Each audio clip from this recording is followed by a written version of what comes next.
Well, the United States observed Martin Luther King Jr. Day on Monday, recognizing the Black American pastor internationally known as a symbol for civil rights. Laura Bowman reports on how social justice issues continue to play a central role in U.S. politics. To the people of America and the nations of the world, we're on the move and no wave of racism can stop us. Martin Luther King Jr.'s rise as a civil rights leader began in 1955 when he spearheaded the drive to desegregate public buses in the southern state of Alabama. He went on to lead peaceful national movements pushing for equal rights. In 1964, King won the Nobel Peace Prize, and that same year, U.S. President Lyndon Johnson signed the Civil Rights Act, and the following year, the Voting Rights Act. The measures outlawed racial segregation in public places and discriminatory practices that kept blacks from voting. I have a dream. My 4 little children will one day live in a nation where they will not be judged by the color of their skin, but by the content of their character. This week, the U.S. Justice Department paid tribute to King in a virtual forum.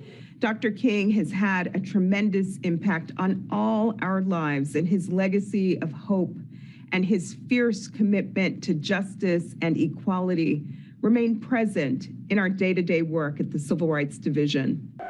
Many civil rights leaders say King's struggle to secure equal voting rights remains painfully relevant today. What Dr. King is saying, give us the ballot so that we can elect judges who will be just. Give us the ballot so that we can elect representatives who will carry our voice forward. Give us the ballot so that we can elect people who will understand what a criminal justice system is supposed to be. Earlier this week, President Joe Biden and Vice President Kamala Harris paid their respects at the burial place of Martin Luther King Jr. in the U.S. state of Georgia, where Biden spoke about the ongoing national debate over voting rights. It's not just here in Georgia. Last year alone, 19 states not proposed, but enacted 34 laws attacking voting rights. There were nearly 400 additional bills Republican members of state legislatures tried to pass. It's no longer about who gets to vote. It's about making it harder to vote. It's about who gets to count the vote and whether your vote counts at all. Republicans reject Biden's criticisms, saying they seek to safeguard, not constrain, voting in America. They also say they are alarmed over proposals to change Senate rules to pass a new national voting rights law without Republican support. Meantime, statues across the country that many associate with historical racism are coming down, such as this one of the Confederate General Thomas Stonewall Jackson. That these symbols are bad for the community. And today, we've removed that hate, and now healing can happen.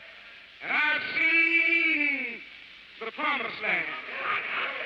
I may not get there with you, but I want you to know tonight that we as a people will get to the promised land.